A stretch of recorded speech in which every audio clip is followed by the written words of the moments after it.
This next chapter in Spengler, chapter 9, is a long one. It's called Problems of the Arabian Culture C, Pythagoras, Muhammad, and Cromwell, but it's a bit of a misnomer. It really has nothing to do, or very little to do, with the Arabian culture that he had talked about in the Magian culture that he had talked about in the two preceding chapters. What we have in this chapter is Spengler's distillation of his ideas about religion.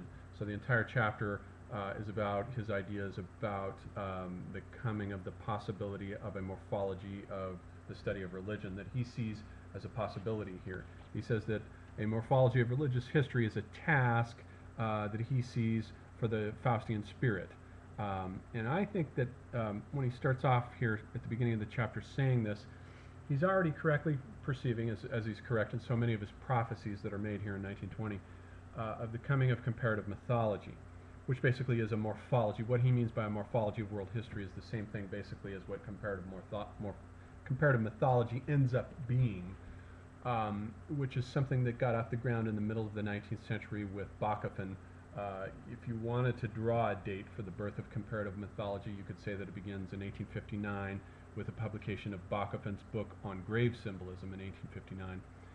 And mark it its development. Max Mueller is its first great mind. He's a universal mentality in the end of the 19th century, and then its climax, its final sunset effect, comes near the end of the 20th century with the publication in 1986, 1987, with Joseph Campbell's last great work, the Historical Atlas of World Mythology, which was his attempt to, he left it unfinished, to create a giant encyclopedia of the history of all the world's religious ideas.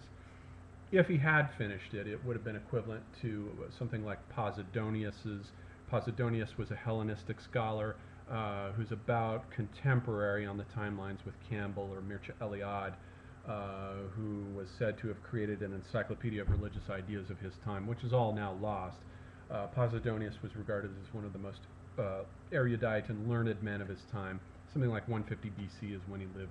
That's about roughly comparable on the timelines with Campbell and Mircea Eliade. And if he had completed it, it would more or less have corresponded to that. But of course, we also have Campbell's Masks of God, which was completed and which does serve as a 4-volume history of religious ideas, to be ranked alongside of Eliade's equally great achievement, in my opinion, of his also unfinished 3-volume history of religious ideas. I think it's just called The History of Religious Ideas. It's quite excellent. The difference between Eliade and Campbell, though, being that whereas Campbell, who was heavily influenced here by The Decline of the West, it was his favorite book, understood from adopting Spengler's context-dependent understanding of the history of ideas that religious forms are dependent on what phase in a civilization they occur.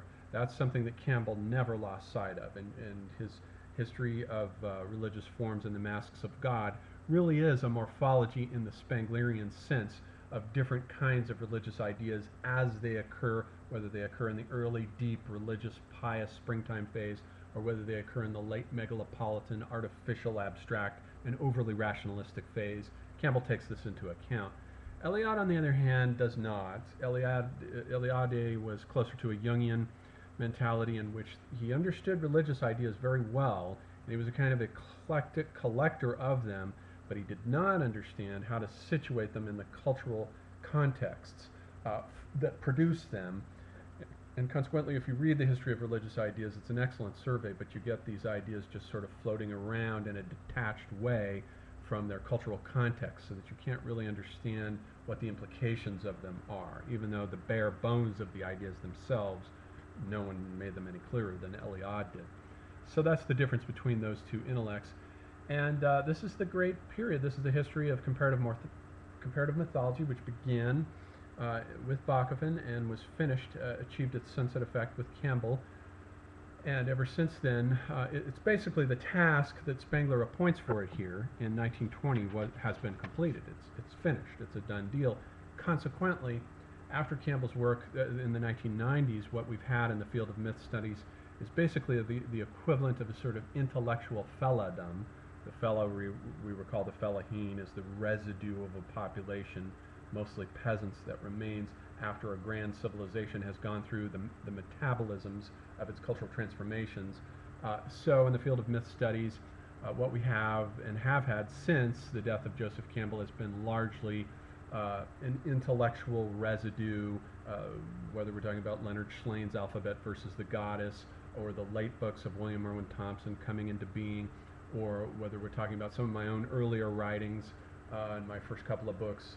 This is all the intellectual felidum, the residue of a grand development that has passed and is already gone.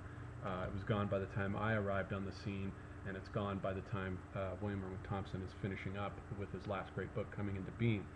So it's a done deal. The field of myth studies is, there's nothing left there really to mine for it.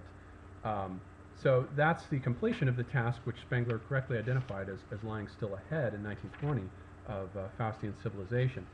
The other main point of the opening of this chapter is that the thing about religious truths is that they evolve over time, they change, whereas the priest of a particular religion thinks that his collection of truths are eternal and valid for all time.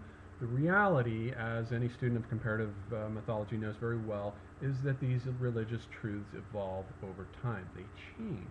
As he says here when he talks about the example, if we look at Greek mythology, already by the time we get it in its form in Homer, it's already undergone in Homer, and even in Hesiod, who was much more conservative and contained in Hesiod because he was a farmer. Homer lived out on the islands and was exposed to the world of maritime trade, whereas Hesiod was not. He was a landlocked farmer. And in his theogony, very ancient, archaic elements, Pelasgian and Boeotian elements of the Greek religion are still conserved and passed along in Hesiod. Nonetheless, by the time we get to them, the Greek myth forms have already undergone a massive evolution, as witnessed, for example, by, as Spengler points out here, the fact that when we look at the Greek cults and their names and their epithets, we can still see the residue clinging to them that suggests their earlier histories.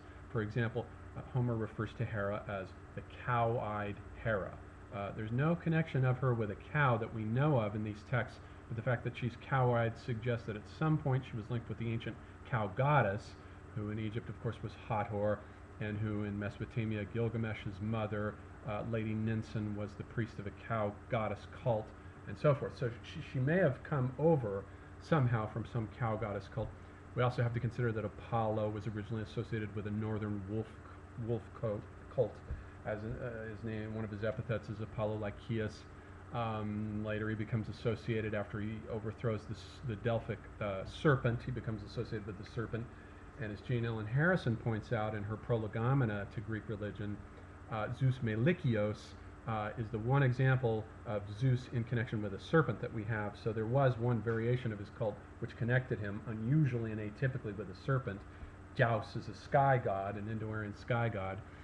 Poseidon is another example of this phenomenon. Poseidon is a sea god as we know him, but the fact is he was connected with a horse cult, and his original name in Indo-Aryan is Poseidas, Lord of the Earth, and he was originally an Indo-Aryan horse god, very much having nothing to do with the ocean, very similar to the Vedic Ashvins, who were also horse champions, and he seems to have been brought down by the Indo-Aryans, possibly during the period of the Dorian migrations, as a horse cult, and then was later assigned to the ocean. Just as in India, the goddess, or the god rather, Uranos, becomes Varuna, the god of the night sky. Uranos in the Greek pantheon, in the Vedic pantheon, becomes Varuna. The two names are the same, but Varuna is no longer connected with the sky. He is a sea god. He serves the role in Indian mythology that Poseidon serves in Greek myth. Whereas what Poseidon had represented in the Indo-Aryan world, the horse master, becomes in Indian myth the Ashvins, the horse masters, which in they're twins, and so in Greek religion they're actually the Gemini, and so forth. So you can see how the cults change, and they bear with them the residue of shifting populations and migrations of people that are during the Völkerwanderung period that is the interim between the high civilizations. You have all these cults and myths that nomadic migratory peoples carry around with them, and they are myths that are linked with the sky and the planets and the sun and the moon and trees and wind, all this mobile phenomena. But as Spengler says, Once these populations settle down into a particular landscape and they stop moving around for a few centuries, and they're situated then they can begin to root into the landscape like plants and eventually produce the high cultures that are basically giant superorganisms that are rooted to specific home landscapes and which form the high civilizations as these giant, non-mobile, very place-bound, geographically centered high civilizations, which Spengler calls cultures. And then the cults shift and change, and they enter into the metabolism of history, where they also undergo all kinds of new transformations. So these eternal truths are always changing. Another example is in the shift in Egypt. If we look at the religious phenomena of the Old Kingdom versus the religious phenomena of the Middle Kingdom, we can see some fundamental differences there in the fact that, for example, the judgment of the dead did not exist in the Old Kingdom, and it's one of the basic ideas that we associate in our mentality that we think is a basic constitutive feature of the Egyptian consciousness. But as a matter of fact, it isn't there in the Old Kingdom. If you read the pyramid texts, which contains almost the entire body of the religious cult and liturgy of the Old Kingdom, you won't find a reference to a judgment of the dead anywhere. It just didn't exist. And it seems to have come about and been invented in the Middle Kingdom as the result of the first interregnum, the collapse of Egyptian culture forms, and then its reconstitution again as a punishment for those people, those individuals, namely the nobles at the end of the 5th and 6th dynasties, who began pulling away from Pharaoh and decentralizing the dynasty, and the sort of police state mentality of the Middle Kingdom regarded them as responsible, because they followed their own individual interests, as responsible for the collapse of the Old Kingdom.